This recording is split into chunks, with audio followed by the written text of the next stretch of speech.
Okay. All right. I hit start recording. Hopefully it's working. All right. So, It's in stereo. it's in stereo. Our headphones are on. We're drinking beer on a Sunday afternoon. Yes, indeed. Often I'll have a session and then we talk about music. You know, we always spend extra time sitting around talking about music, and that's how this kind of got started. Bret did not come in for a session, No. but he has been in before. Yeah. He's with the Born Readies and Hawk Attack, a couple of great bands to check out. But, you know, after every session, we always just end up sitting playing YouTube jukebox. Yeah, totally. You know? And always, We always talk about music. You used to have like the multi-track stems for like the Def Leppard and stuff. Remember that? Yeah, that was really That was cool. before, like, I don't know how you got that, somehow in the Well, black market. It was from the black market, but I think it was from when video games came out with all those, Rocksmith or whatever, and you know, the air guitar shit or whatever the hell. Rock, what the hell is it? Whatever it's called. Guitar Hero. Guitar Hero. Yeah, I think the computer guys stole the tracks and put them online. But yes, I had the stems for all of the. What was that song? It was Rock of Ages. Rock of Ages. And they had, you played it, you could hear there's backwards messages on it. It was Yep. During the solo, Yeah, and he goes, it says, fuck the Russians, Brezhnev's got herpes. Yeah. So every time you hear that song, kids, I'll have to play that for everyone It's got here. some Cold War messages in the. It does have some secret messages. Well, all right. So this is just, you know, it's not an interview. It's not anything but sitting around talking music. But where do we start? I don't know. We were both just talking about Van Halen. Bret was at the Best of Both Worlds concert there that we've got up on there. Yep, 1986. I think it was like the third concert I ever went to. Bitchin. First concert was Bryan Adams, and then I saw Dire Straits. Ooh. And then I saw the Van Hagar. I don't know a lot of people have seen Dire Straits. That never comes It up. was the Brother in Arms tour. Oh, huge. Yeah, it was good. I've never seen them, yeah. And I didn't know. I knew that album. I didn't know, and I knew like Sultans of Swing, but like I still don't know really that deep of Dire Straits catalog. But they were good. I mean, Mark Knopfler was awesome, and you know, great guitar playing, and they sounded great. It wasn't the most high energy. They weren't doing splits or anything. When you saw Van Halen, who opened up? Was it? It was BTO. Yes, that's what I thought. Same here. Yep. Same here. I think your show was probably first. Mine was in Peoria, not Springfield, Illinois. It was It was later in the winter. summer. I want to say it was like August or something. It was before, because I started high school in the fall of '86, so it was between middle school and high school for me. So it was and it was pretty late in the summer. I want to say it was like maybe July or August of. If you look at whatever that concert video was from. I'll have to look that up. So didn't you say Bryan Adams was your first? Yeah. That'd be a fun start. Oh yeah. I always like going with I think stuff. it's with a Y. Oh yeah. It was the Reckless, so it was like with Summer '69 and all that stuff. Yeah. What was his first big hit? Cuts Like a Knife, or Run to You. He had an early song that I was cool. It was very like power pop, new wave kind of. I can't remember what it was called, but I don't think it was a big hit. Because that'd be pretty interesting. I always like to go for the stuff that isn't super popular, we had a lot of conversations about songs that you like that rock. You know, You know what's a cool Bryan Adams song is "Kids Want to Rock." Oh, cool. We actually tried doing that with Hawk Attack at one point, and then I think there's a video for it, and it's got like there it is. Kids wanna. God dang it. Down there we go. My eyes are bad. There it is. Title of the top one. All right, let's try it. It's like a fake live video. Sounds fun.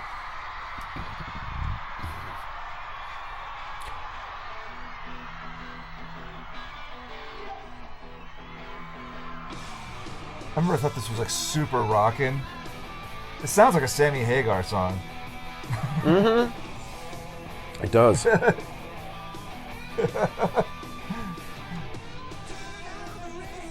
Wow.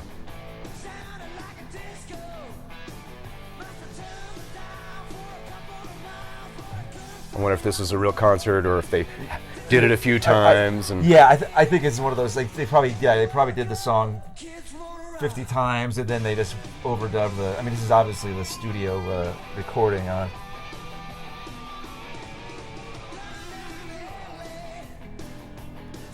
I saw some photos of Bryan Adams before he got signed, and he had really long hair, you know, and he looked cool as shit. He looked like he was in Black fucking Sabbath. Yeah, he was in a glam band in Canada, Sweeney Todd, I think they're called. Oh. It was Nick Gilder, the hot child in the city. That's right. It was his band. He quit or whatever, left, and then Bryan Adams took over as singer. Crazy. Nick Gilder, God, when I was a little kid, I didn't even know if that was a guy or a girl. That was a weird dude. Yeah, super high voice. He was cool too. He had some cool songs. I don't remember any of them besides Hot Child in the City. I had like a greatest hits or something that I got several years ago, and I'm like, oh, he had some cool songs, but I don't know any other songs historically from him. It is very Sammy Hagar. Big time. Everything about it. God, I wouldn't. Did you know Bryan Adams co-wrote some songs for Kiss? Yeah. I knew that's where you're going. Yeah. Yep. He wrote a lot. I think he wrote War Machine and I know, one of the best ones. and like another one too. But if you look at it, there's like 5 writers on it. It's like Gene Simmons, Bryan Adams, and like some other rando dudes. I figured we'd go to Kiss somewhere along the lines. Oh, sure. There's lots to talk about with them. Oh yeah. I just listened to the Billy Corgan interview of Gene with Gene Simmons. It's pretty good. Cool. I'd like to check that out. That's a good, decent.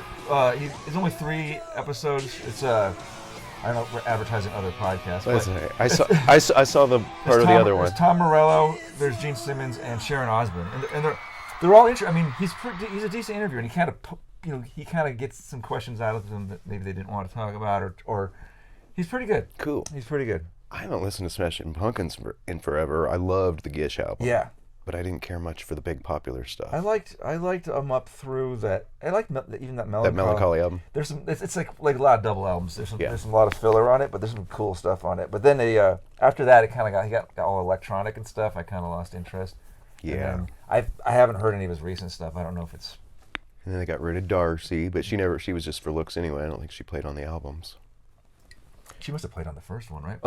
Maybe, but it might have been all him. All right, let's see. I'm looking at who's got L.A. Guns. Yeah, it's fun. We listened to L.A. Guns on here the other day. Never enough.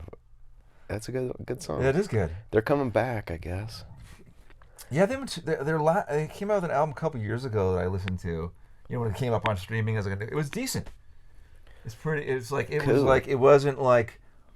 A lot of those bands make the mistake, like Motley Crue is a perfect example.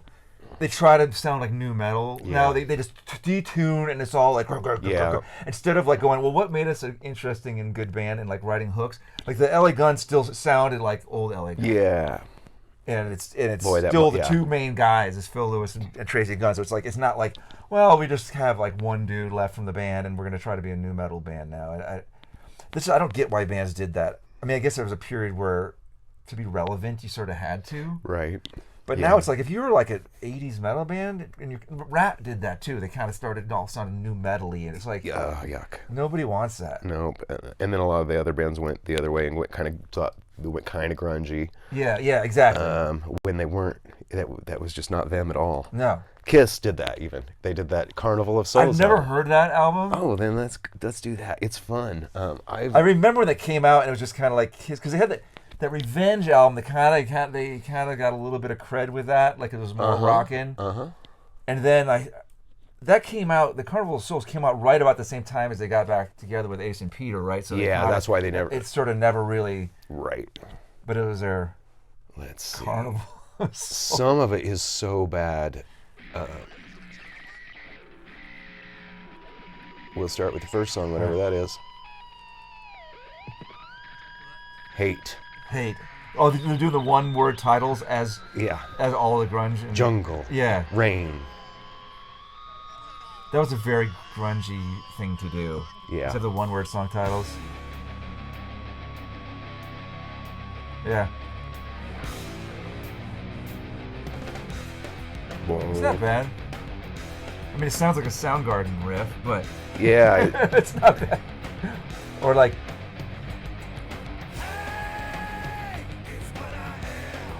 Ugh.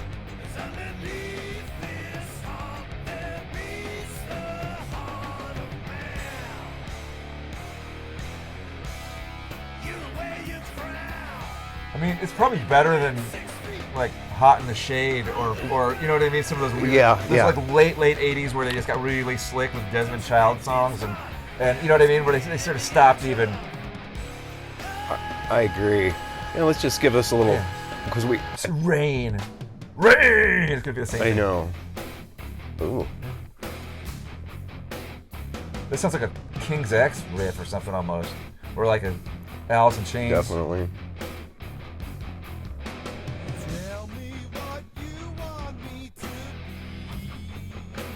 That's just trying to do an Alice in Chains type, up and down the way he phrases. Yeah. You've never heard Kiss with that kind of effects either.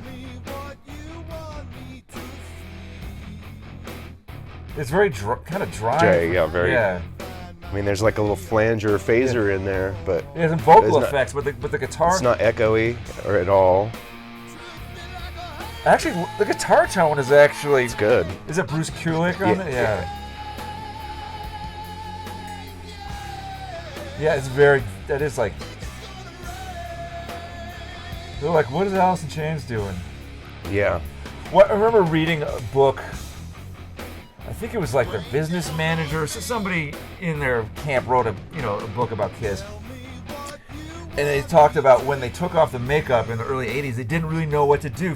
So at first it was like, what's Van Halen doing? Yeah. And so chase that, and then a couple years later it was like, what's Bon Jovi doing? Yep.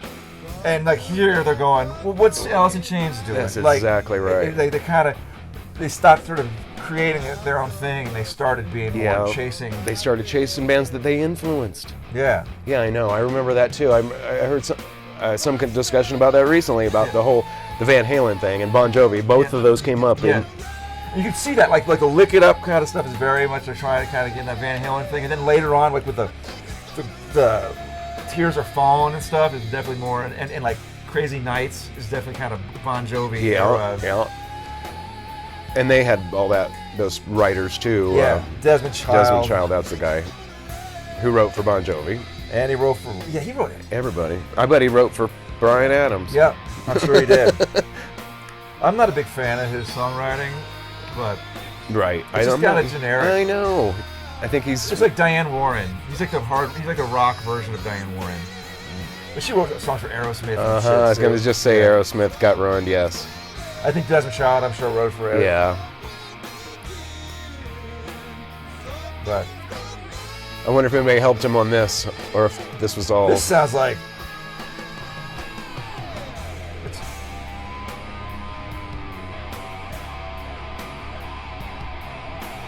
I mean, if it's terrible, but it's definitely not Kiss. And right, it's not Kiss. If it was just some band, it could be. That's all right.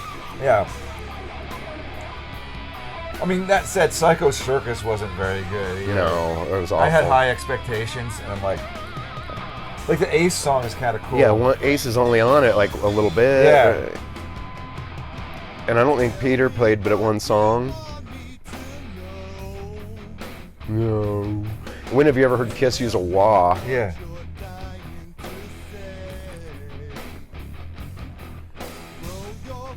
All right, I have had enough of this song. Yeah. Well, we got to come up with something else to go to next. Anything you've been listening to lately? I'm trying to think of what. Well, the thing about you is you always like the older stuff more. Yeah. Or if it's new, it's going to be based on the older stuff. Exactly. Yeah, older stuff.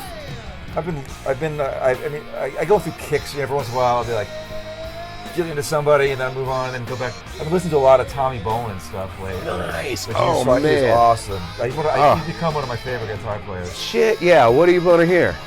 Put in like one of his like some teaser, or like a Post Toasty, or put on something that's maybe not as. Put on. I'm trying to think of what's a good song. Yeah, either of those are good. Post Toasty's got. I'm trying to think what has really cool guitar in it. Because some of them are better, more songs.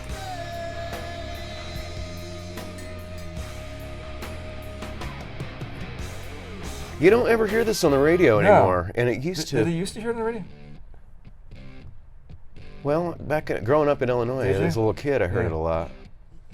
Everybody knows Jimmy Page because he was in Zeppelin, and Hendrix like sang and had hits.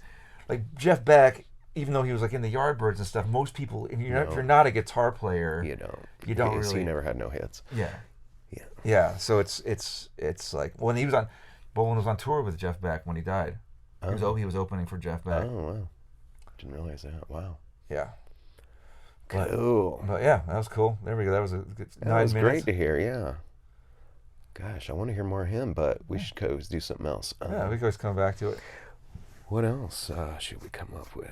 I'm easy going. I used to listen to a lot of Queen and quit. That's a band I've been thinking I need to go back and listen to. Queen are one of those bands too. It's it's like old school Van Halen. Like it's never too far back there, but like I haven't sat down. Like I think like I actually sat down like a couple years ago. It was like the 45th anniversary of Van Halen 1. I actually sat down and put the vinyl down and just sat there and listened to it all the way through. I hadn't done that for a long time. And like Queen is like that too. Obviously you hear the hits, but like I haven't. Right, the albums are where it's at though. I think I bought the Game. Like on vinyl a couple years ago, like like for $10 over. So I actually listened to the whole album then, but like I can't remember the last time I've actually produced by Mac, the guy that did. You can hear that Billy Squier. Oh yeah, Billy Squier sound in there. I can hear the heater going. Oh, hopefully they at home can hear it. So yeah, what's a cool we Queen? should put something else on. What's on the Game? Well, it's got like another one, Bites the Dust, and it's got like Dragon Attack. Dragon Attack is cool. There's another song that's kind of more of like a what's the song on that? Like I Need Your Love or something like that. It's kind of more. It's kind of like just sort of straight head rock. That's a cool song. Something like that. Tonight. Loving Tonight. Queen. That right. Just came back. I saw Queen. There it is. Oh, cool. Lyric video. Was there actual video? There's the music video. I didn't know there was a music video for it. Maybe it's like a patched together. We'll see what it is. Yeah, let's see. It looks like it. Oh yeah, that's right. Yeah.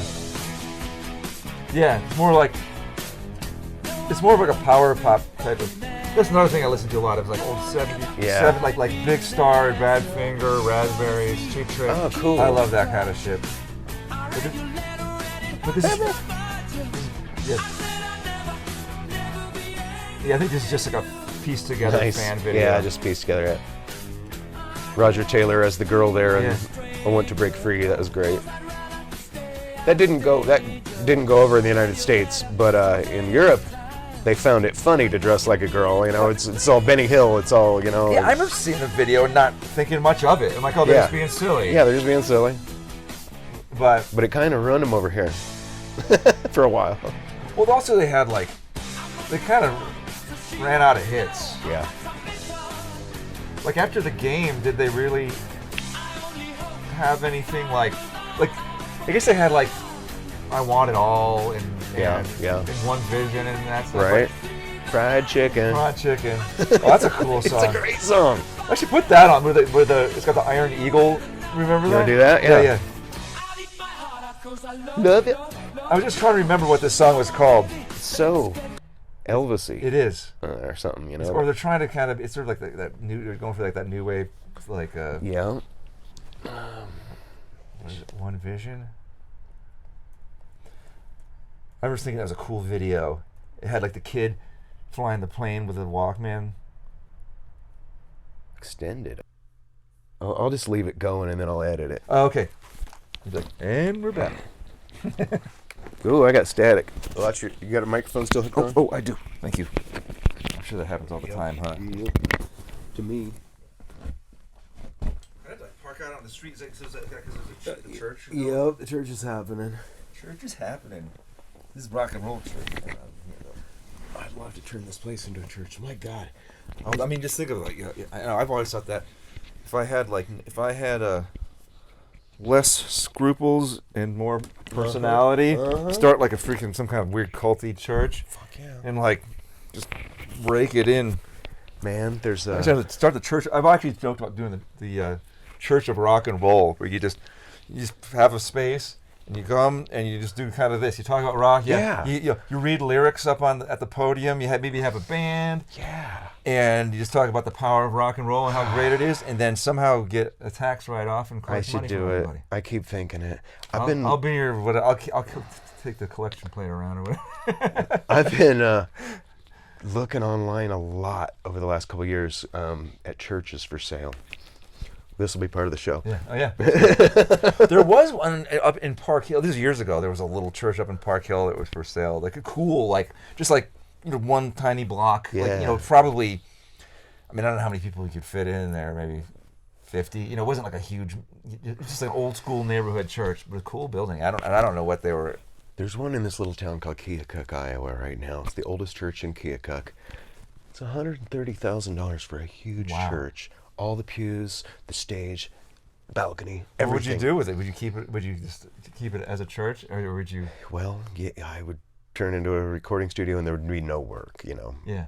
There's little work out here now, but out there'd be none.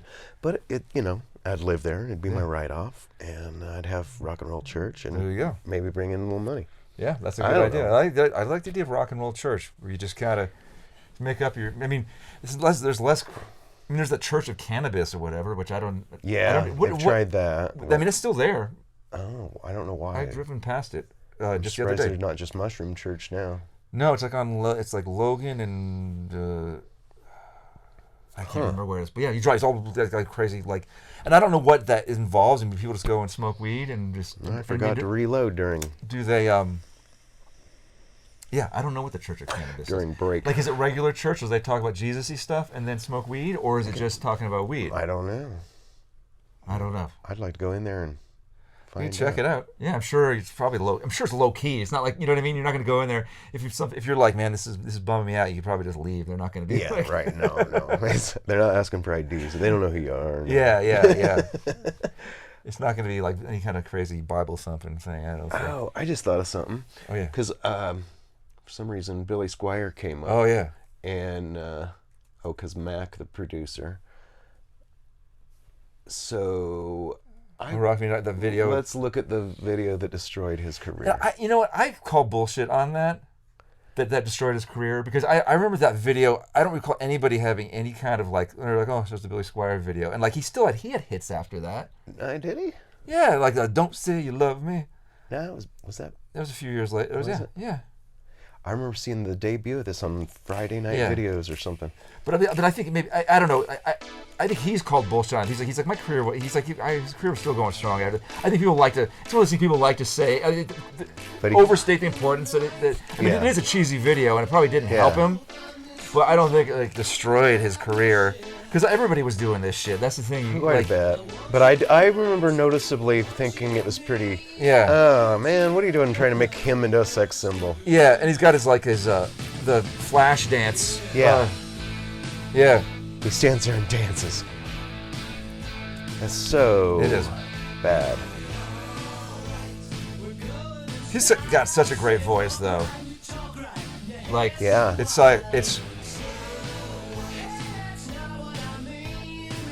like he's just got one of those rock voices where it's like... Okay, that's when everybody... Yeah.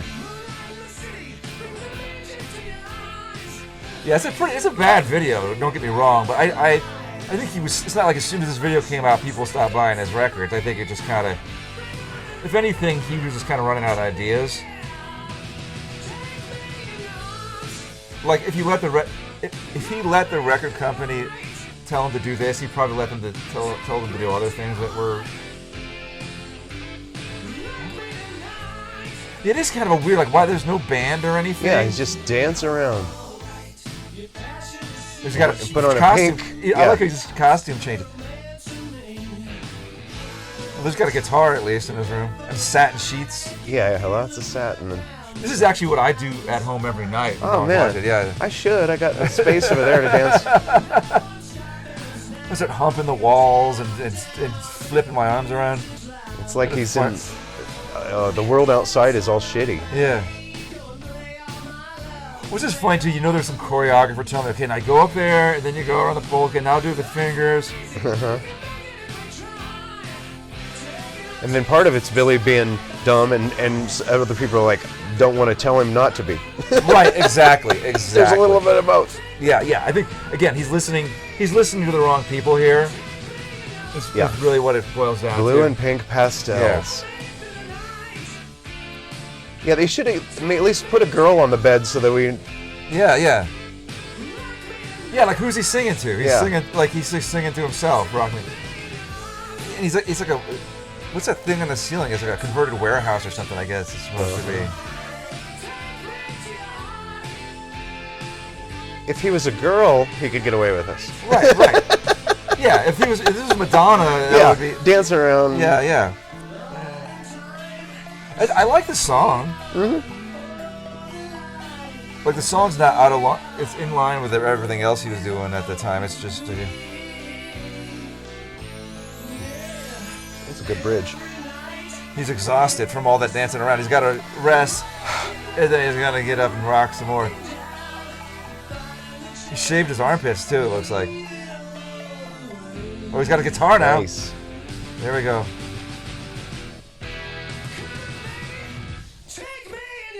Okay, what kind of guitar is that? I don't know. Kind of looks like that Neil Sean. It does kind of, but no, it's like a...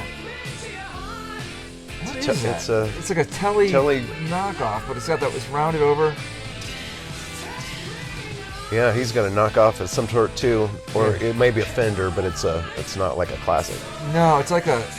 I guess it gets some custom Hamer or something like that. Na-na-na-na-na. That was the best line in the whole song.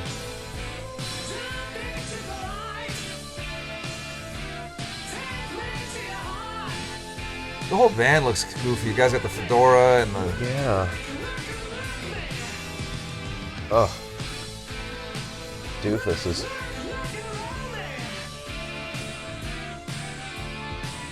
Running in place.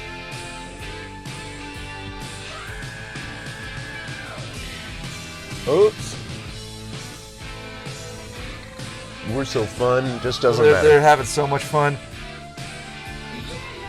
Oh, the guys come and bump each other's butts. Yeah.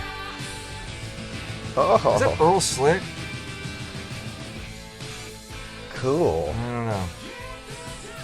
Earl Slick. We could play Men Without Shame. Oh, I don't know. No, I guess Phantom Rocker and Slick. I don't know if I know that song. No? I bet you do. I don't really remember. I remember there was the band Phantom Rocker and Slick. Obviously, I know Stray Cats, but I don't know if I've ever actually heard Phantom Rocker and Slick. You'll know it. And Without Shame, there's on the top. We'll do the video version. He's playing the Hondo. I think he's got a Kaler whammy on that. Oh, yeah. Oh, yeah. Yeah, I like it.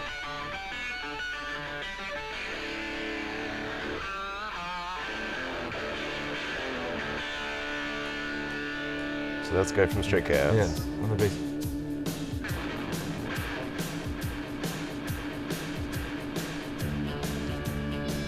Is he a Stray Cat too? Yeah. Okay. Yeah, that's which one's Phantom and which one's Rocker?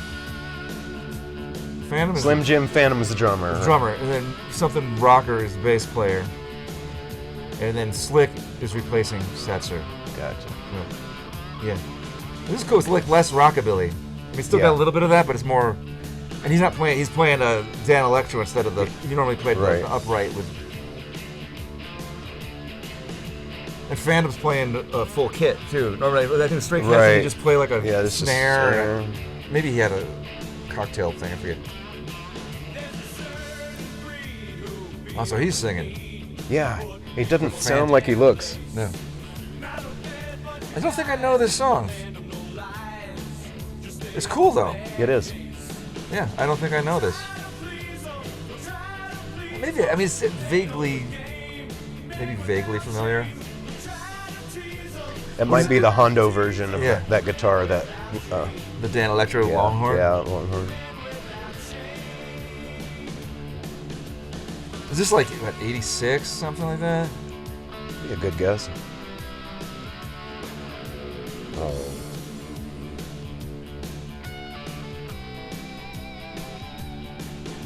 Nice.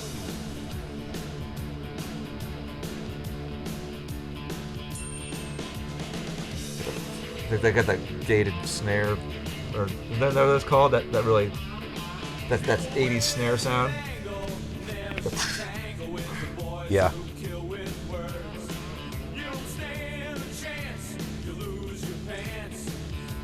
It didn't age well. I mean, the thing is, you can listen to music from the 60s, 70s, 90s. It's like, okay, 80s, this is one thing that jumps out at me is that drum sound. Yeah. It's like the snare, especially. It's like that cavernous. Yeah. It's like the outfield. That guy's snare was so loud. I love that. I used to listen to that album all the time. The outfield. That'd be something cool to listen to. Yeah, with like Sages and Stowe. Outfield. That was the band that tuned up a half step instead of down. Did they? I think so. They were. The guy had a high voice. Oh, he's grabbing a guitar version of the Longhorn. Oh. Oh, wow. This is cool. I like it. I like the guitar playing. He's one of those dudes that, like, I mean, he played with Bowie and he played with, like, he's just a session cat, but.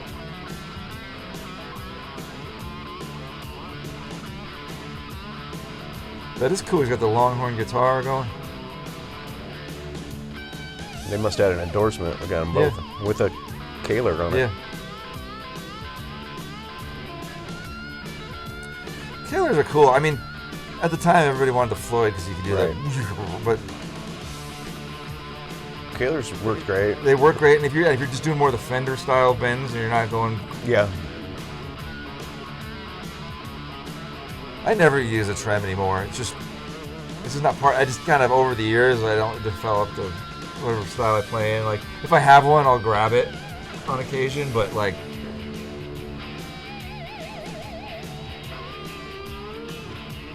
It's easy to abuse. Right. Static City. Beatbox.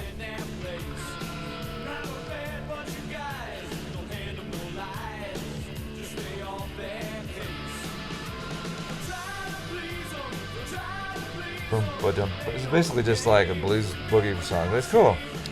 Yeah, it doesn't really go anywhere, but. Whoa. Wow. Checking out my gams. Great. It's like that. Let me see if you think of that 38 special video, Caught Up in You. Oh, yeah. That's a good bar video. I don't know. Can't remember. It's like, there's something with this guy's in a bar, he's trying to talk to this girl, and it's just one of these dumb scenarios, and then, like, he keeps on getting, like, denied, and at the end of the video, she comes up to him with her hotel keys. Caught Up, yeah, the official. I've actually been listening about it 38 Special a bunch lately too. Nice. This is like VHS. Yeah. We got the Killer. I didn't realize they looked so Ronnie Van Zant. Yeah. Well, the singer, Johnny, something or Jimmy Van Zant, or some Van Zant is a. Oh, he is. But he sings on some others. Yeah, he sang on like all their early shit, and then this guy Don Barnes sings all their hits because he's got a better voice. So, see, he's like, if you want to talk to me. The solo on this is fucking rad. This is awesome. Yeah, it's just like playing at the bar. Yeah. Classic bass player. So she's like dancing with all the other guys, and he's like, oh man.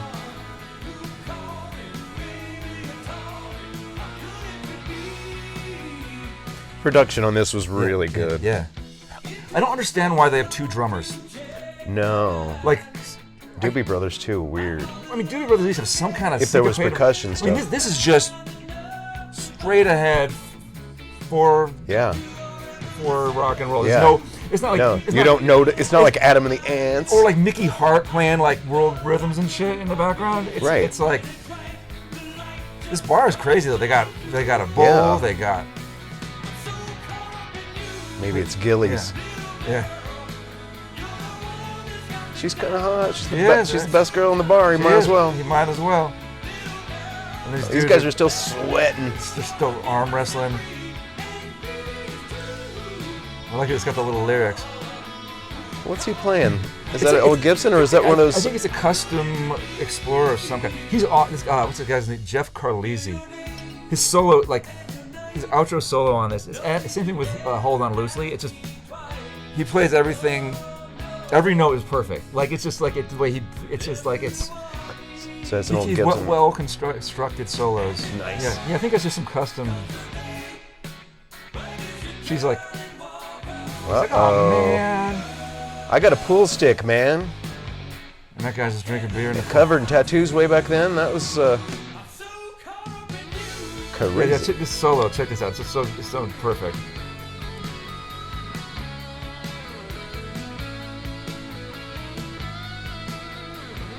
Like super distortion pickups. Yeah.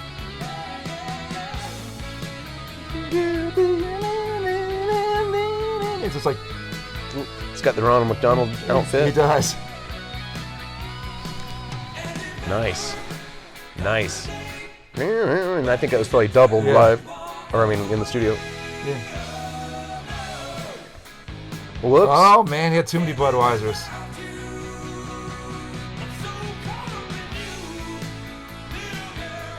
Yeah, so I think the Van Zandt dude, I think, founded the band, and then he just kind of got relegated to like background guitar guy, sort of. You know what I mean? Like he still sings on their albums, he'll sing on some of the songs, but they're like the non-hits.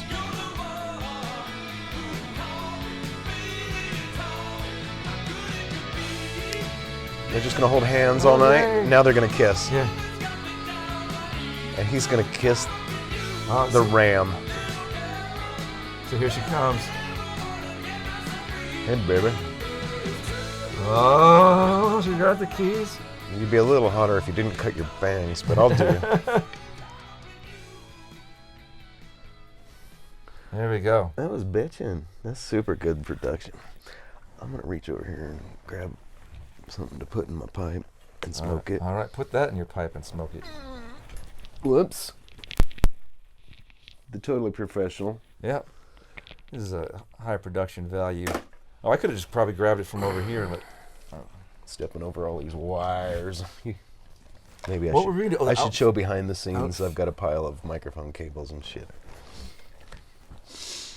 What do you want to listen to? Oh, we were gonna do outfield, right? Oh, yeah, outfield. There's one there, but I don't want to do that. The Your Love, because that's everybody knows that one. Like Say It Isn't So is a good one. Outfield. There it is, down in outfield. Yeah. But yeah, the snare. This guy's snare sound is like Killer. the 80s. It's just very 80s. Just, Yeah. Instant. yeah.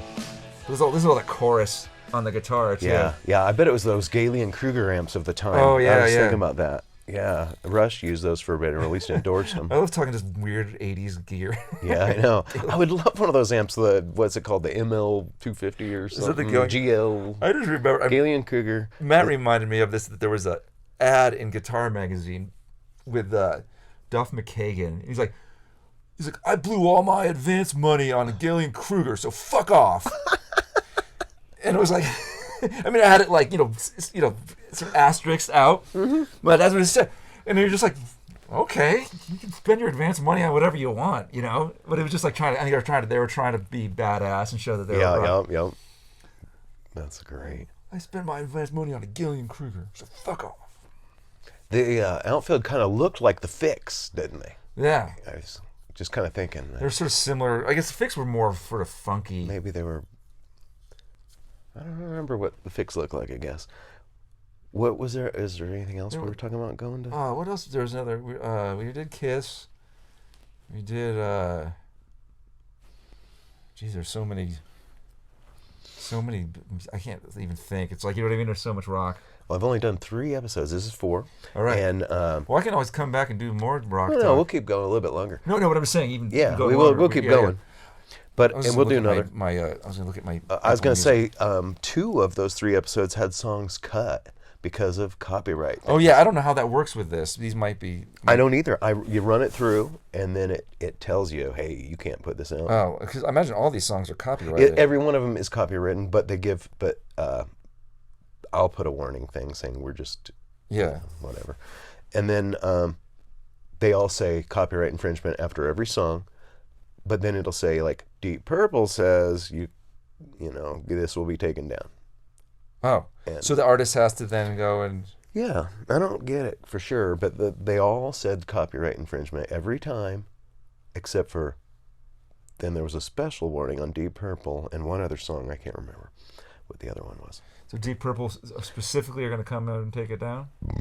They weren't into it, I guess. I've seen a lot of these reaction videos and shit though, where people are doing Deep Purple, but it's been other songs, but I know live ones. And I know more like established podcasts and shows where they've got like legit things where they've got like sponsors and stuff. Yeah, really they can't even like play like 10 seconds. Right, Rogan can't play 2 seconds of a song. Or like was it like last podcast on the left and stuff like that, where they can't. They'll be talking about something and they're like they can't. Yeah, they can't.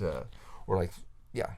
Rogan was good the other day. They did go ahead and play Stranglehold. I don't know why they did that, but they. Well, can't you? I guess you can. Or maybe they didn't do it. We didn't hear it. It was just we were watching them hear it. I can't remember, but he had 2 younger comedians that had never heard it and it just came up in conversation, so he had to play it. It'd be kind of really cool to be able to play something like that. And I get you can't just want like I don't know. I just don't understand how that works. So you can watch anything on YouTube for free, right? But if you're broadcast, you can't rebroadcast it. I don't know. I don't know how that works. Yeah, I don't know. I'll play a little bit of this. It's great. Michael Morrow. Yeah, he's a local guy. I think Hawk Attack played a gig with him once. Cool. Back in I don't know when it was. Let's see, this whole album is really cool. I recorded it right here. Yeah, I'm pretty sure I think I saw him. He's one of these dudes that gets a lot of the gigs, like opening up for touring, like his shows. Yeah. But he also, this was a fucking kind of they weren't sure they were going to put it on the album, even though everybody always loves it live. They have a lot of original songs, but they can play hours of covers. Anyway, this was like sound check. We just put mics on the drums, bass player standing right here behind me, and Michael's in there, and he had the door open. His amp wasn't, so he could get feedback. But this was like sound check and it was 1 take. And they did this version of Stranglehold. So you got the flange on the bass, or did you? Oh, I did that. Well, actually, I did that instantly, but I didn't end up, for when we were fucking around here listening, I didn't end up mixing this. Another buddy of theirs that did several of their albums, Jimmy Strickler, he mixed it, but I even sent him the version of the bass with this on it, because I'm like, you're putting that on that. Yeah. You kind of have to have it. And the bass has a little bass solo that's kick-ass too. Yeah, that sounds cool. Hawk Attack throws this in on one of our jams sometimes. Yeah. On our TVI by the Stooges, and then we go into this for a little bit. I forgot about that. Oh my god. But I can't sing like this. I have a hard time getting up. I just kind of... He went ahead, he's like, well, let's see if we can thicken it up and double the vocals like most of the time you would in the studio anyway. I wasn't sure he was going to be able to do it because this had a lot of character, but it's exactly the same. This was just everything. This was just another 1 take. Nice. Oh, they doing 3-piece? Yeah, 3-piece. Oh, there's that bass solo.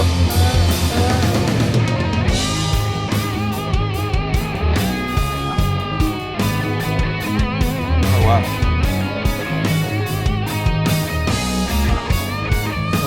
Good. He actually knows. Red hollow body. Yeah. When he's like learned the solo. Oh, another cool thing, it was 2 Marshalls, little bitty ones, like that little Origin one, little 20 water, I think, and another little Marshall. He has them right next to each other in the closet, and one of them has a little delay on it, so you can hear that. But that was the way he played it. It wasn't added after the fact. Yeah, no, he's playing something.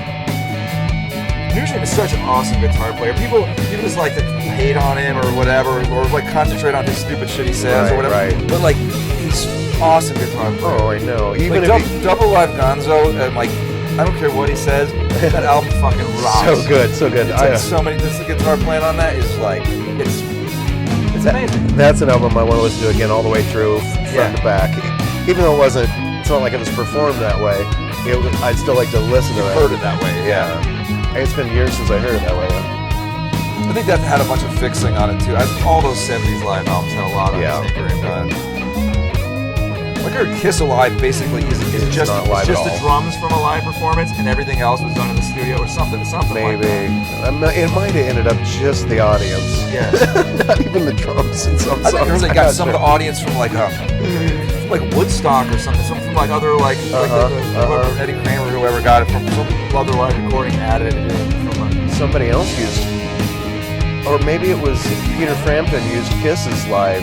Somebody else used somebody else's live audience. Might as well. It all sounds the same. Yeah, it's such a good audience recording. Let's turn that up in ours.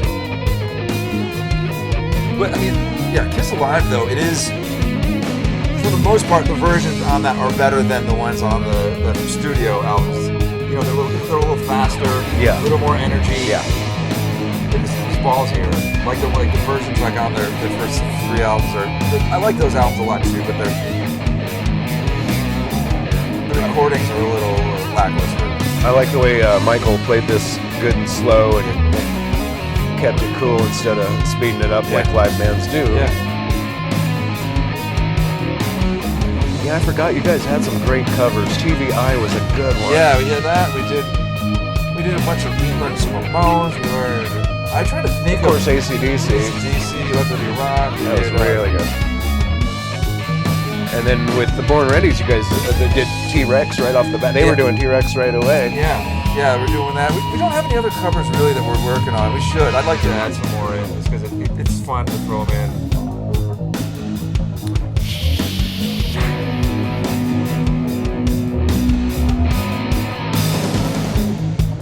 Yeah, that flanged bass. Yep. What was the bass? Chorus. It's mostly chorus, I think. Oh, on the bass? Yeah. Well, there is flange, yeah. Well, they've got all the little, they know all the little parts, all the snares and that stuff. Yeah, they didn't take the time to record cymbals to make go backwards. That's right, but there you go.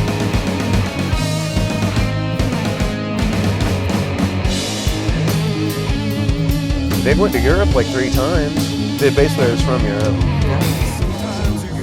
Yeah, I know they play around all the time. Again, I think Hog Attack played with them once. And,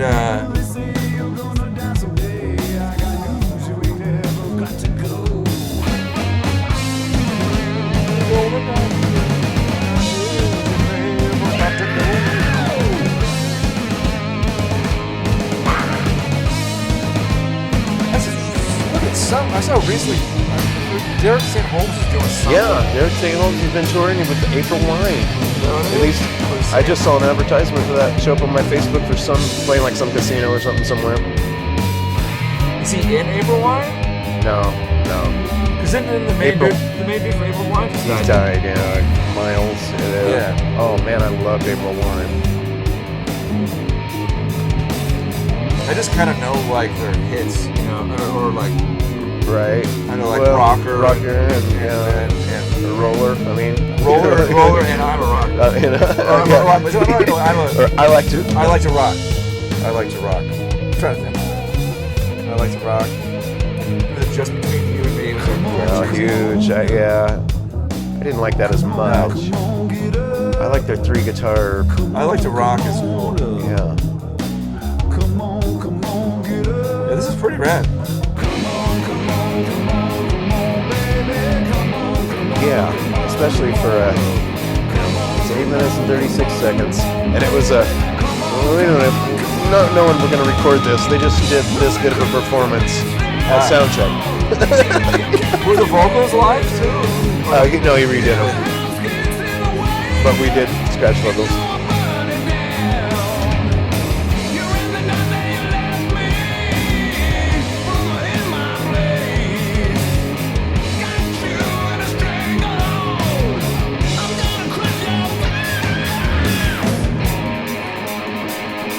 It's a good album. They wrote a lot of unique shit.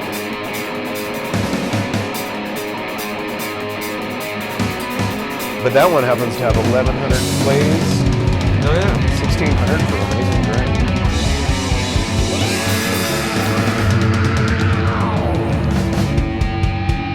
$12,000 plays for Around the Sun. Wow. Cool. They made a video for that one too. Oh, cool. We won't play that, at least not this time, because we just played this. But it is cool. It's really cool. It's a little different sound from. Look up Michael Morrow, Around the Sun. I will. It's on YouTube. Bitchin. Ooh, should we hear some April Wine? Sure, why not? I was hoping to let you do more choices, and I've had a few here. Let's see what might come up. I Like to Rock, of course, is great. Recorded in that studio. The studio where Rush is. That has Limelight videos in there, right? Yeah. Roller is great. Oh, wait a minute. They have a song called Crash and Burn. Let's look that up. Who else has a song called Crash and Burn? Is it like Pat Travers? Pat Travers. Okay, that's what I'm thinking of. That's another, like, old school. The one thing about this is it's not thrash, but it's one of those songs that it's kind of, because, you know, they're not thrashing in any way, but it's got a little bit of that. It's fast for their for the time, for 1981. Yeah.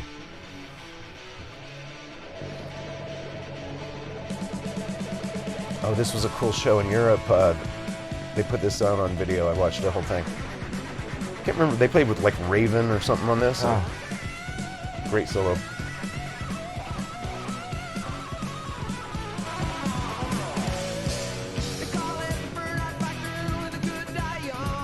Great singer. It's like a sped up Bo Diddley kind of thing. Yeah. Yeah. Yep. Yeah, so there's 3 guitar players? Yeah. They did some great shit with those 3. This was their best time. The band was around forever. Yeah.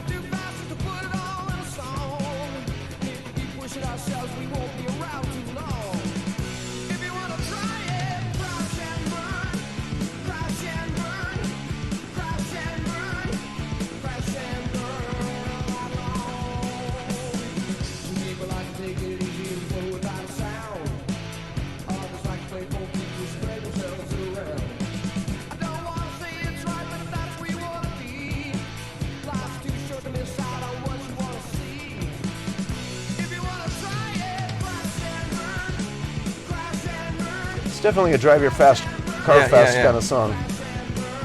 I like they got the teeth or whatever up on the wall behind. Yeah, it's hilarious. For the nature of the beast. Yeah.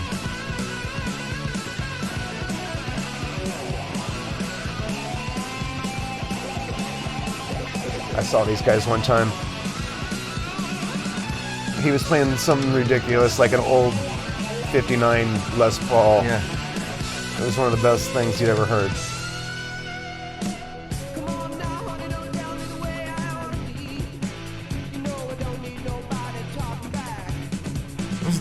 That Les Paul's got weird inlays. Yeah, I noticed that. Like, I don't know if it's some probably anniversary edition or something. He's got his kimono on or something. That was a little thing for a little while. People with their kimonos. Rush had them, and then fucking comfortable. Yeah. I was kind of thinking about doing that here, making everybody. You gotta. I'll give you a robe and slippers. Take off your shoes. Take off all your clothes and put on your kimono. kimono. Put on your robe and slippers and record an album. Record an album in your kimono. Drummers love their balls hanging out. What is that from? That chick in the corner. That's from like 38. Oh, especially another 38 special. But who is that? The actress is from something. That just looks like a... I can't. No, never mind. Yeah. Just does look like somebody. Like from some TV show or something. Chaos or genius, working with David Lee Roth. I'm sure it was both. It's probably both. Yeah, oh, Jesus Christ. Yeah.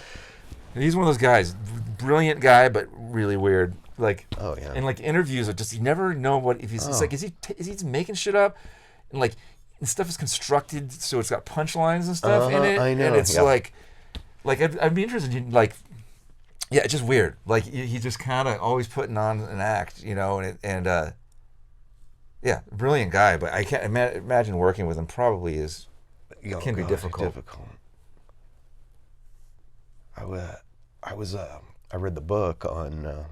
Well, I've read all the books on, or at least the audio books. Ted Templeman's one. Oh, I've not read. I want the. I haven't heard that or listened or read that, or the Noel Monk one is supposed to be good. Oh my God, the Noel Monk, do it. Do you have Spotify? I don't have Spotify because you can do free books on there, and it's got the whole book. A couple years ago, I kind of caught it too late. I guess I didn't realize Noel Monk lived in the Springs. Yeah, I know. And he died, and he had an estate sale, and like I caught the tail end of it. And there's a few things left. I looked at it, and I hadn't heard about it. I mean, I probably couldn't have afforded it. It was too expensive, or what it was, but he had some cool. I mean, I think he had like gold records and everything. Yeah, cool tour stuff, tour jackets. And, yeah. And I didn't know that. I just sort of saw it. Like I saw it was like in it was just some random place. It was like a estate sale for Noel E. Monk. I'm like, is that the same guy from Van Halen? And then I'm like looking at it, and like I guess he worked with the Sex Pistols too. So he had some stuff for there.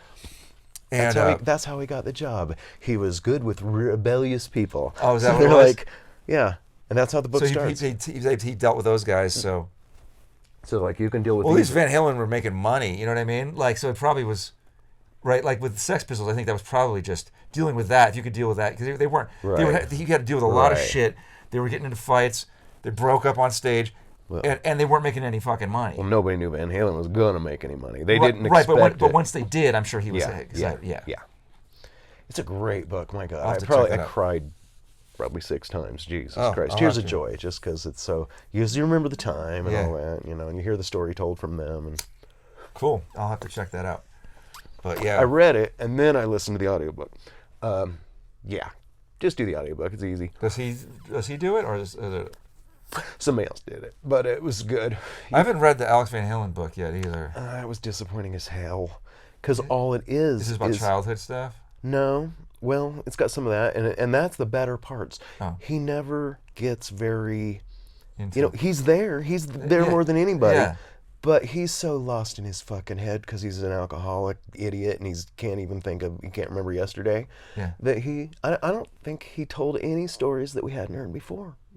Just little bitty pieces. Yeah. When he could have went deep, he could have went real deep, and then it turns out most of it is practically plagiarism.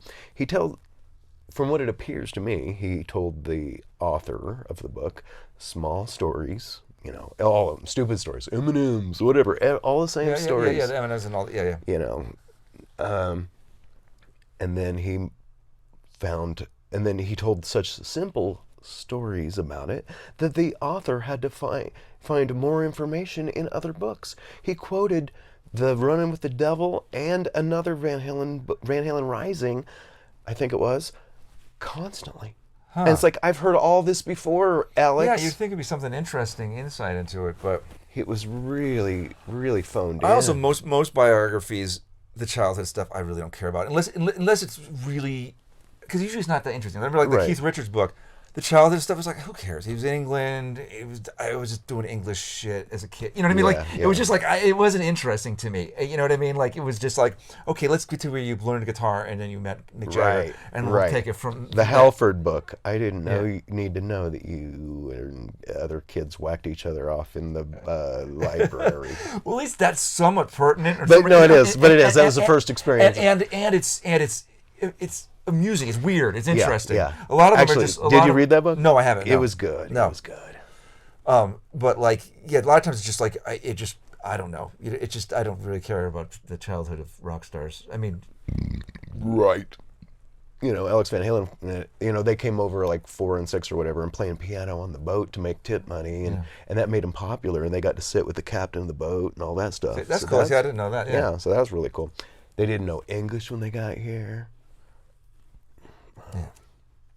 That's a bummer that because I haven't heard anybody rave about it, which made me think, well, it's probably not that. Well, just do that. Just do that Noel Monk book. Yeah, it's so good.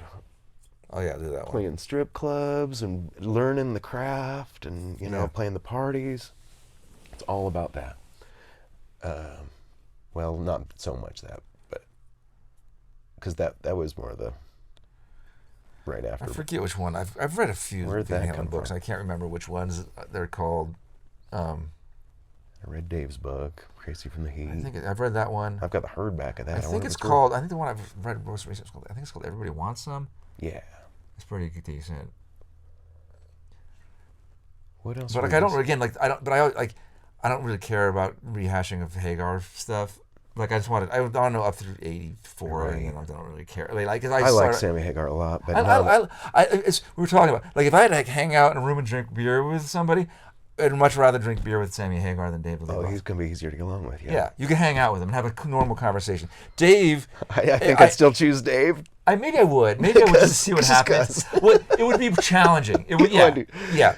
It would be harder to just kind of hang. Like Sammy would be the easier person to hang with. Yeah. Dave would be the more interesting person to hang with. He would. But there's something I think about with like this. Like you listen to like... There's that chemistry and that push and pull that makes that old stuff so good.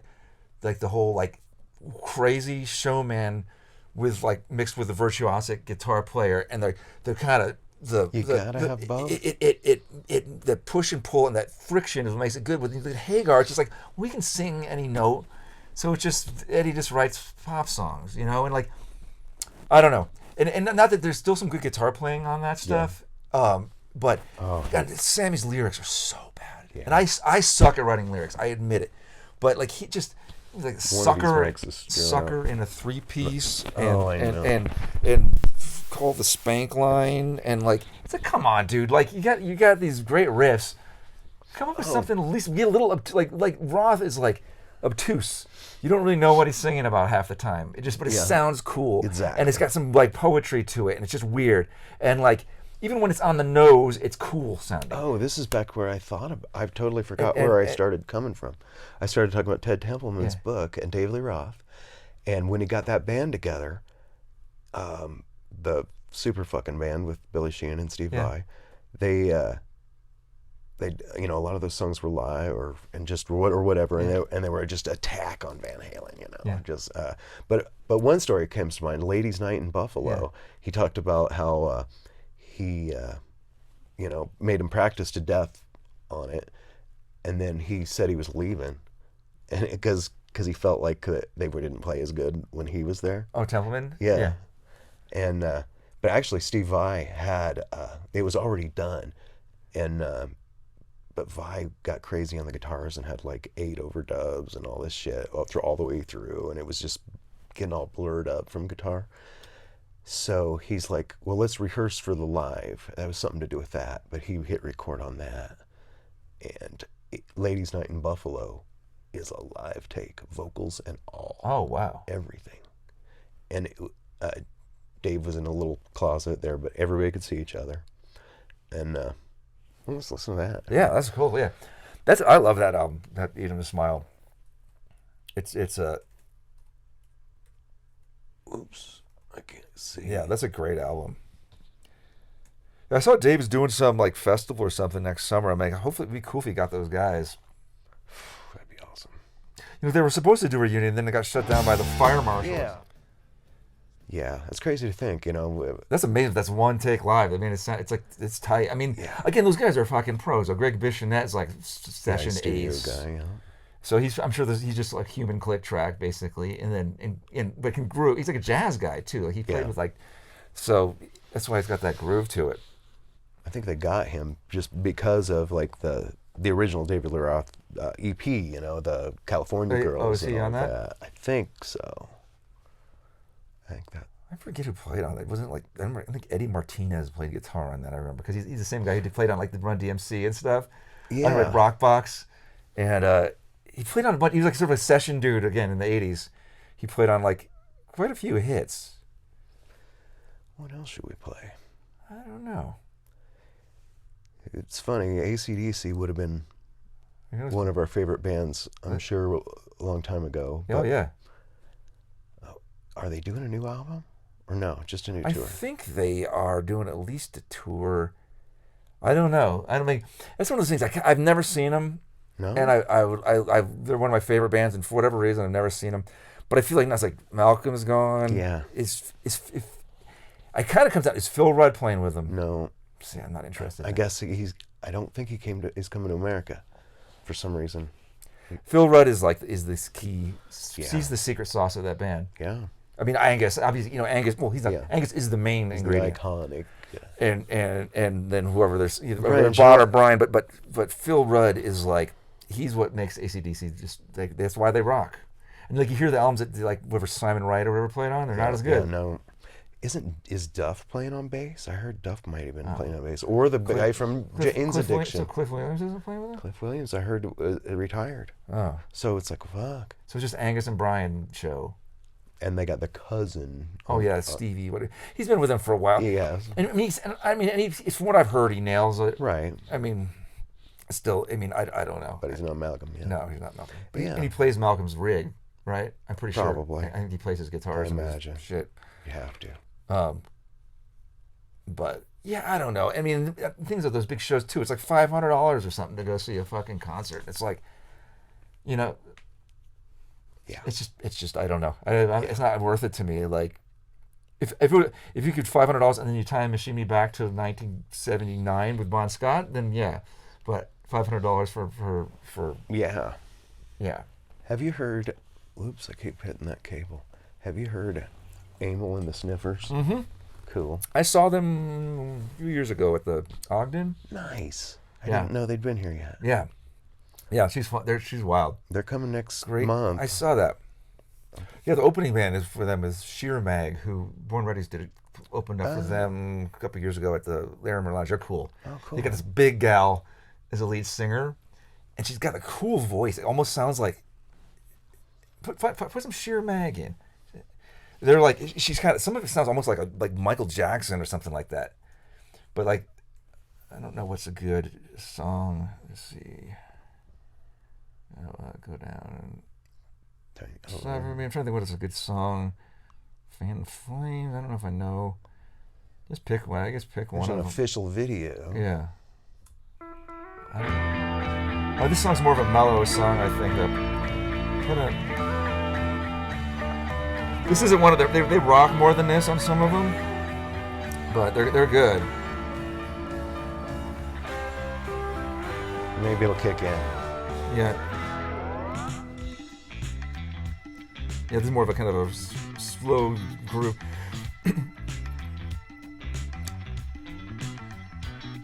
But they're real. See, since it almost sounds like Michael Jackson. Yeah. But again, this is the song I was thinking of where she sounds like. There's about the songs where she's more. But they were like super tight. Like we played with them at Larimer, and they were just like locked in.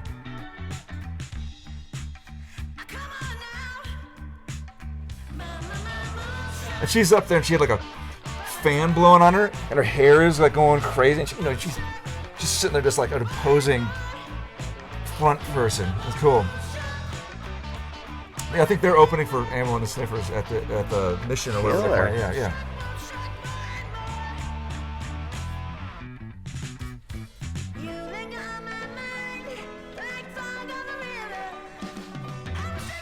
I think they're from Philadelphia, somewhere on the East Coast.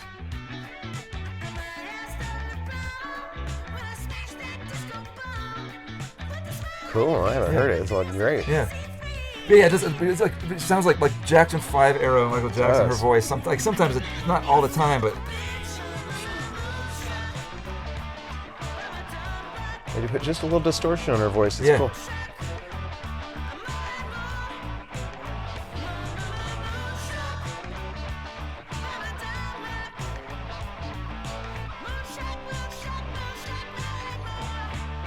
Real narrow band on the vocals. There's no low end or anything, but it fits good in the Yeah. mix. I like it a lot, the way it sounds.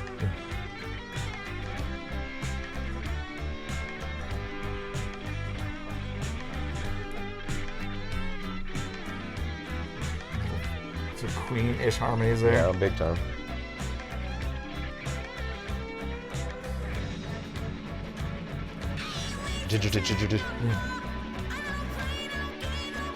That's cool. The little. Yeah.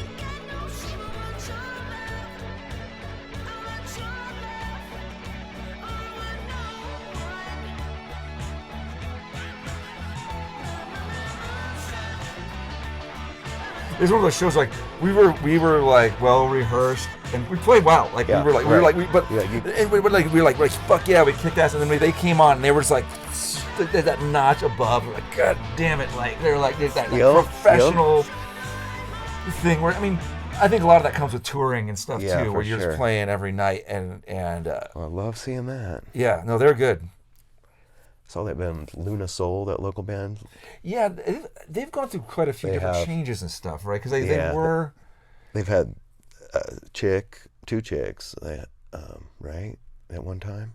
They had, The chick from the Swanks. Swanks was playing bass at one point. She's not anymore. No, now it's that Zeth dude is playing drums, but he wasn't in there initially, was he? No, because I talked to him at something recently. He's like, "Oh yeah, I'm in Luna Soul." I'm like, "Oh," and Doug Tackett. And that David Burke guy was in the band. He's not in anymore. No, that's right. So it's Doug Tackett, bass player. He's good. And this the main guy. If he's watching, he's fat. Doug, you look like hell. Lose some weight. And then there's the main dude is Luna Soul basically at this point. And then Dave Engstrom, he's in that band Hermano. Have you ever listened to them? I have not. Oh shit.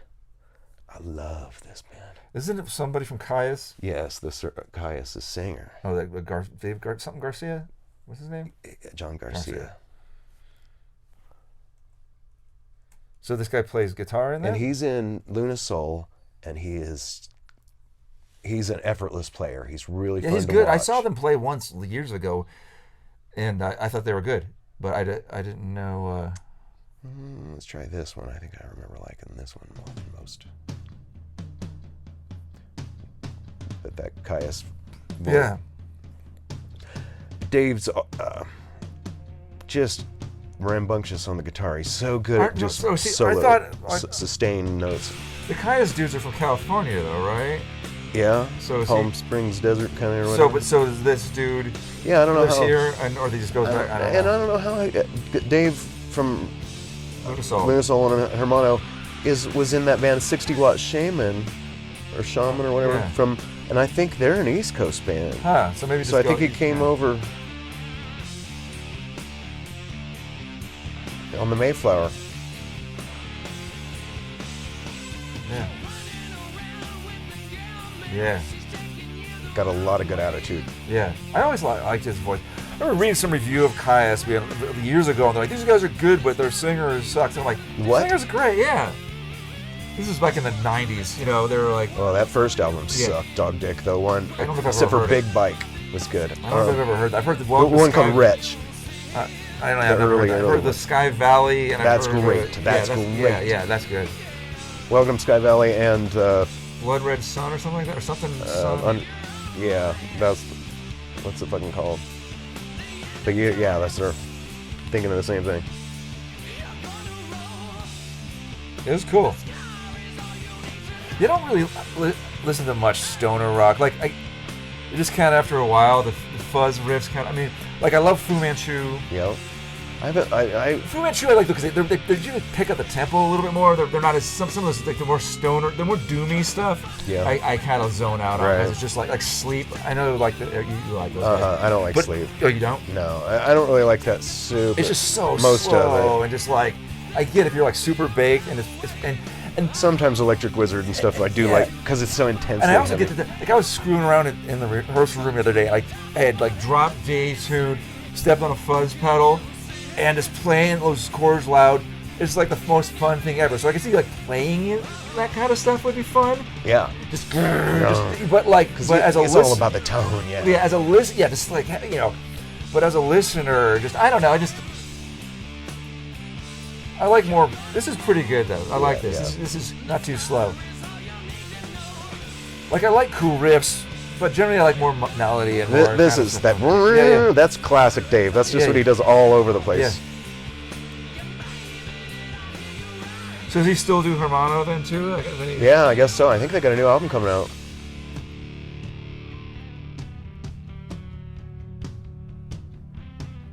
This album's good all the way through.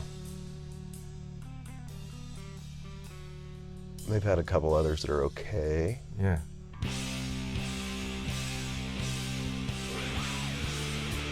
No, they're all good, but this one rocks. It's cool. Wah solo.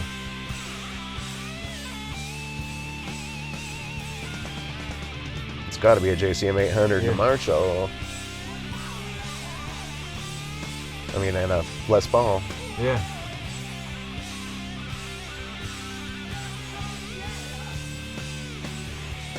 Yeah.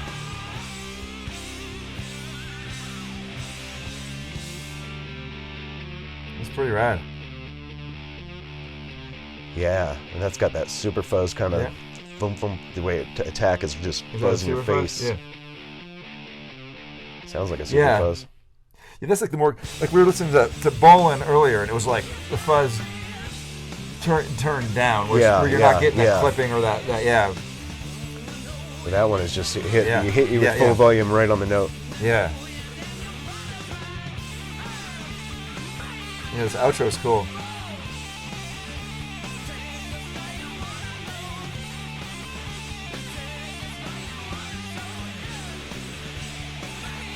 Fu Manchu is one of my favorite bands for years. I haven't listened to much in a long time. King of the Road album is every time I go somewhere. Like Anna State, that album goes on. There's like that run. There's the Action Is Go, California Crossing, and King of the Road. Like the 3-album streak is kind of their peak. I like all those albums. But they're listening to when they came out with one last year. That's actually pretty decent.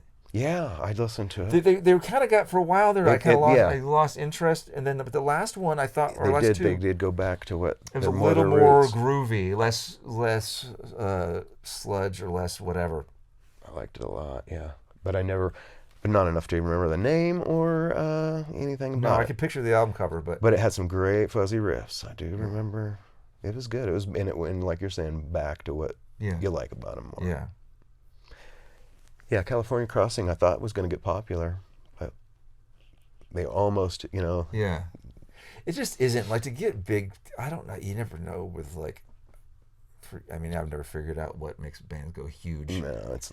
because a lot of my favorite bands just never quite get there. And I also have my fans with bands that did get huge, Van Halen and Led Zeppelin and all that. Obviously got it giant, but there's bands where it's like it's never quite got there. Like they got, it's like they got some bit of success, and then it's just like, it's never, the mainstream never really caught on. There's a million of them. Yeah. I haven't been to the Larimer Lounge. You mentioned that earlier. In forever. Are they still doing shows? I think I played there last summer. Haven't seen anything show up? I haven't seen anything show up there either. Maybe they might be doing a lot of like DJs and stuff like that, but I think they still have live bands. They're owned by the Lost Lake and Globe Hall. It's all the same AEG people running those 3 venues. I haven't been to Lost Lake in a while either. I haven't either. It's right next to me, but I haven't.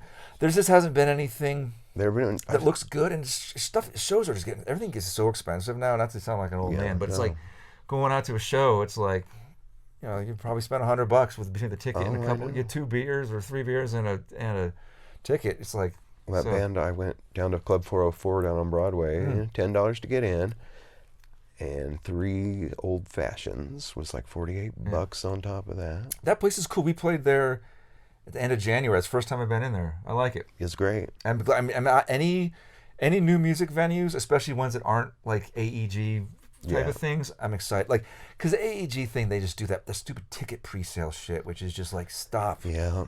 How many tickets how many tickets did you pre-sell? It's like, let people come and pay at the door. Yeah. I get it. Like I don't want to go around bugging my friends and I'm not a ticket selling person. I get it. Yeah. I get it both ways, though. I mean, I get they want it. They want to make sure they that want to know what's coming. But you just got to, we're giving you 30 tickets. We expect 30 tickets sold. Yeah, or just like but that's the thing is we're not. The venue should be selling the tickets, right? Like I don't see why I'm selling the tickets. Right. They should be selling the tickets, and like for years, and it's a new thing. That's the thing. It's not like it's always been that way. I mean, if somebody's a touring band or something like that, you buy tickets in advance to it, but you're still buying it from the venue. You're not buying it from the the band. It's pushing the tickets on the band to sell them, and it's just like, and they're overpriced. Yeah. There's one thing if like you pre-sell these, but they're $5 a piece. Oh yeah, sure. But it's like $20. I know. I wouldn't pay $20 to see for myself play. local bands. I know. It's rough. It's rough. And all these tribute bands are that much. Some of them are great. Don't get me going on that. I know. So over that shit. It's like I mean I get why it's a thing, but I don't get why it's still a thing. Like, and why are there's like 3 Red Hot Chili Peppers tribute bands, and like 4 U2 tribute bands, and 5 Foo Fighters tribute bands, and it's like when there's all these newer bands getting tributes now. 311 is too new for a tribute. Yeah, there was another one I saw where they had a tribute band where it was like, Seven Dust or something. Yeah, it was something like that. I'm just like, I don't know. I just don't. I mean, I've seen like Zeppelin tribute bands and stuff. Yeah. Back in the day, the classic ones you can understand, especially when they try and look like them. Yeah, or they really do a thing to look like them. And if in this band you can't see the Zeppelin, you can't see the Doors, you can't some of these things. But like, I don't know, like you can go see the fucking Red Hot Chili Peppers. I'm not that I'm a big fan anyway. But if I wanted to, I would just wait to see them. I'm not going to go see some guys pretend to be them. I just don't get it. I don't know. And as a musician, I'm not good at learning shit note for note.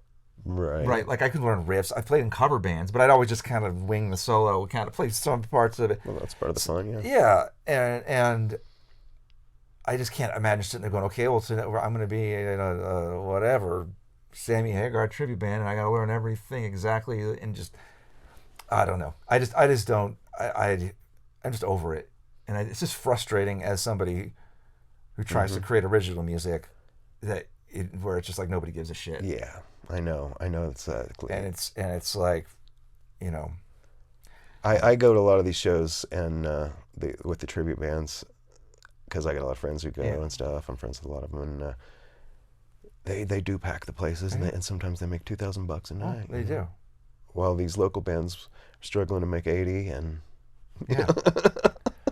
and my thing is, I love a good cover band that they can like pack a house and play all kinds of shit. Like they'll play some James Brown and they'll play Led Zeppelin, and like they can play a whole spectrum of stuff and keep people dancing, entertaining, and sound good. And like that is a art form to me, and it's like sort of the old school way people used to do it. It's like we were just gonna basically be a live jukebox, but put your own spin on it. And that I think is cool. I've got no issue with that. But when you're just like, we're going to dress up like Alice in Chains or whatever, when it's they like, don't dress up like them is when it pisses me off. Well, that's even worse. Yeah. When they, you don't put it in the effort. There was this thing on Facebook recently about, one of the bands, more than the others, doesn't look like Motley Crue or something, but they play Motley Crue. It's like, come on, at least wear some spandex or something, or if you're a Poison band and you don't wear any spandex or tease your hair up. Then why are you doing it? I don't get it. Hate to make because it's not you can't poke fun at them. Well, you can't use it. It's all about the music argument. Like I've been in bands with guys. I was in a band with a guy years ago who insisted on wearing like cargo shorts on stage because this is what I wear. It's about the music, man. I'm like, it's not. You're in a rock and roll band. It's not about the music. Pantera would wear a shirt. That they always this was like he was more. I don't know. He was he was a good friend and a good. Let's find another song. Friend and a good guy. Wearing your uniform because you got to have a uniform. But you got to at least a band has to have a uniform. As both of my bands do. Yes. Hawk Attack, we got our flight suits, Born Jet ready. We got our vests. But even if you're always going to wear t-shirts and jeans, I'll wear t-shirts and jeans. But when you got like one guy wearing cargo shorts, or like one guy wearing a hockey jersey, and it's just like, look like you're a band. I don't know. Exactly. Well, while we're just sitting here talking. What the fuck is their logo anyway? It's a seal. Is it a baby seal? It's a seal. It's a white seal with a head on a person. It's a head on a person. But it's not very, like a baby seal is like the cutest thing ever. It's not like a very spooky heavy metal. It's weird. Like be a grizzly bear or like a shark or even like a walrus with big tusks or something. It's like a baby seal. I don't get it either. It must be some inside joke. It's disturbing and weird. I don't know if there's anybody that's still in the band, but this album is the only album I've ever heard of theirs. It's cool. Yeah, I saw them last summer. Oh yeah. Oh, I was starting to say about cover bands, tribute bands, or whatever. That band's Smokin'. They do Boston. Yeah. It's mostly Boston, but it's not like somebody looks like Boston and has hair up to here. Yeah, well, nobody knows what Boston looks like anyway. The drummer had an afro, right? And that's about all you remember. Yeah. But but they also will do it Kansas and other things, like I say, other groups. That's one worth checking out because everybody can sing. Yeah. 3 guitars. And it doesn't matter if they looks like them. Right. Some bands too, like. But the trademark bands, you got it. Yeah. Well, it's something to do. Like if you're doing Pink Floyd too, you can just fucking stand there. 'Cause, like I've seen a real Pink Floyd, and they just fucking stand there, and it's all about the light show. David Gilmour is just fucking planted on stage. He's not like he's not. You're doing Angus Young moves. So if you're doing a Pink Floyd tribute band, as long as you sound like them, put on and you can afford a good light show, then okay. But I hate it when they don't do. I mean, you don't play the same guitar, you don't play the same amp. Right. At least have something. And there's stuff too, like for me though, like Van Halen. I'm a big enough fan of old school Van Halen. I don't want to see a tribute band. I don't care how fucking good they are. I don't want to see it because it's not going to be as good. I know, and I'm gonna find the mistakes. I'm gonna be like that guy does not sound like Dave because of that. That bass player fucked that up. The drummer doesn't sound like Alex. I'm sure probably 90% of the guitar players probably play it perfectly because that's why they're in that band. But it's gonna be too perfect. It's not gonna be because Eddie will whiff a note here or there. Oh yeah. Eddie will fucking he took a throw lot of in chances. something. Yeah. Live. And so it's just gonna be like, I just don't want to see some dipshit dressed like David Lee Roth like pretending to be a. I saw a pretty good one up in Greeley at the Moxie, a touring Van Halen band. But still, it would bum me out. I got some friends going back, and it's like I can't go back. It would bum me out. I saw it. Remember Lost Lake used to have bands on the other side where the bar is. Yeah. It was like a rainy night, and I had nothing going on, and they had Led Zeppelin was playing. It was like they're like a national touring Zeppelin tribute band, and for some reason they must have been in between stops. Damn. And they played in there, and there was like 15 people in the room, and it's like he sounded exactly like Led Zeppelin. There's actually a documentary about the guitar players. This Japanese guy who looks exactly like Jimmy Page, and he's got the double neck, he's got the dragon suit, he's got all that shit, and this is in this little closet of a room, and they were fucking awesome. I mean, it was just like that. That was a case where it's like, and it was whatever, $10 to get in or something like that. And and I looked at their website and like they play these huge festivals. There's pictures of them with each Zeppelin guy. I mean, the drummers with Jason Bonham, but there's a picture of the guitar player, Jimmy Page, the singer, whoever playing. So like they're that level where they've actually met they were pros. I mean, it was still goofy. I mean, the Robert Plant guy was still goofy because he's like old dude he's got the shirt tied up, and it's just like, you're not Robert Plant in 1973. There's a Zeppelin tribute here in town that is a great band, but they don't try to be like Led Zeppelin. Yeah. Which I wish they did more. Yeah. I don't know. I just think it's kind of a weird trend that I thought was going to go away, and it just seems to just be, instead of just sort of marching forward with time, like you said. Now there's probably there's No Doubt tribute band, and there's like whatever, like 90s and we're probably even newer. It's probably it's too new. I think there's Fish tribute band. I just had the Creedence Clearwater Revival tribute band come in here and did a demo because they wanted to get a demo. You needed a press kit to play like Broomfield or something, one of those city big shows. All you need to look like them is like a flannel shirt, right? I mean, like John Fogerty's like the most nondescript looking guy. Right. They came in though and kicked ass, and then they got the gig. So that's cool. I see. That's the kind of thing. If I was at a thing and there was a Creedence tribute band, I'd be like, okay, cool. I'd like the songs, but I'm not going to go pay $20 to go to some bar to see that. Like it's one of those things where I just don't get the popularity of it, and like why there's like the ZZ Top tribute band's worth seeing once. I've heard. Well, that's that dude. He's friends with Matt. Mike Learn. Yeah, He's a bass player for that. Oh man! And they actually like committed. They actually grew real. They don't have fake beards. They dress great. They have the cool guitars. They got good equipment. Great tone. Yeah. So that's I've heard they're really they're good. the real deal. They're awesome. But yeah, I mean, I'm not like I'm never gonna go see a tribute band. But I just like it just kind of annoys me. It's like that's like it's just the thing now, and it's like. Saxon Denim and Leather shows up after this because that was the first concert I ever saw. Saxon. Yeah. They were kind of not on my radar in the like a lot of those bands like April Wine, Saxon. I wasn't really because I was more again I was coming from more of the Bryan Adams, Def Leppard, and Van Halen, the kind of more poppy side of I was a little. You're a couple years older than me, I think, so you kind of were more. And like the Maiden and Judas Priest and stuff. Yeah. I was not like I knew it, but I wasn't like. I just didn't consider myself a metalhead, I guess. You know what I mean? But like I knew mostly like the hits, like You Got Nothing Coming, and I knew like Run to the Hills and stuff. But I wasn't like deep into the metal. And like bands like Saxon, which are sort of a tier down from that. Yeah, was definitely not on my radar. I wouldn't have heard of them other than. It turns out they're coming to Quincy, Illinois, this little auditorium with Saxon opening for Molly Hatchet. Oh, wow. And this guy my mom was going out with took me and my uncle and my mom. I think it was like $8. Nice. And it was kick-ass. Saxon was so good. Cool. I like Molly Hatchet, too. Oh, they were great live. 3 guitars. Yeah, they're not 3. All this for a while. Yeah. All this Skinner was 3 guitars for a while. And... I guess it was a Southern rock deal. Mm-hmm. Yeah, the best part of April Wine was when they had 3 guitars. Not too many bands did that. Ministry actually did that for a while, and it's like just to why? Just to get a wall. Just to have that wall of crunch. Yeah. Yeah. Still, why 38 Special had 2 drummers is the biggest mystery of all time.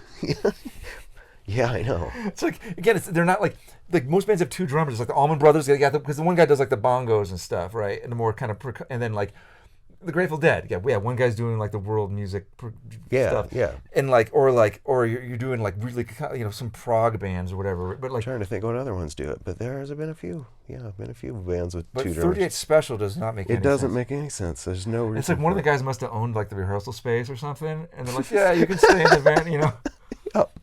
They practiced at his mom's house. Yep. This drum set's just set up over here in the corner. I might as well play. I was reading because I've listened to maybe a month ago. I was listening to a bunch of 38 Special. Kind of went on a kick, and I was reading something. They got their name because I guess they were practicing in some warehouse or whatever, and they were getting all these noise complaints. And the cops showed up and are knocking on the door, and they're like not answering it. They're like, "Fuck the cop!" And the cops are like, "The cop was like, you're not gonna open the door. We'll let the 38 Special do the talking." And he shot the lock off. Oh man! And then they're like, "Well, I guess that's their band name." Kick ass. That's Supervision. All right. Well, maybe we should have one more song. Yeah, I kind of gotta go pee. So yeah, me too. So we'll do one more song and right. get out of here. Get some sunshine. I got a session this evening. All right. I might go to I've been going every once in a while. I've been going to Sunday nights at Goose Town. They have jam night. Oh. It's just instrumental jam. Are you going down there? I might tonight. Yeah. Oh, I do have to pee. I can hold it. I work on my kegels while we're listening to. Let's put a short song in. What could we do? I don't know. Okay. Man. Short song. I hate to take you. I'd like it for the guest to choose to something. Let me see. That's a good short song. Let's see if there's anything else. I'm trying to look at my phone. What was I listening to?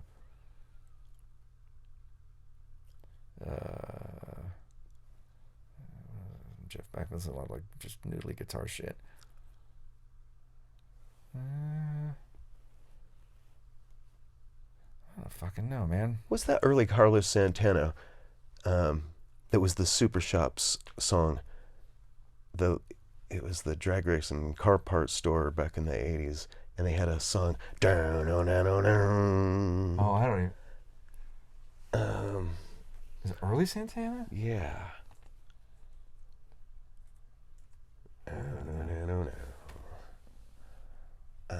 Whoops, I'm missing keys because I can't see.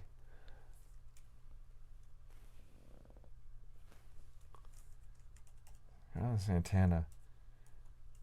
It's an early song. Let's go straight to great ass tits and see if it comes up.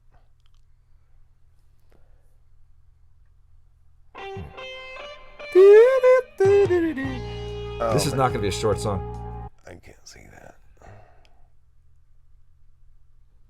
Everything's coming away.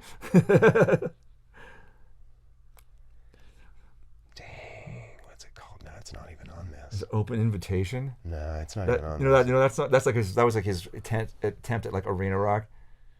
For some reason I can't even think of it at all anymore. Oh, I can't think of where the vocals go. I just remember that it gets a talking guitar. There was where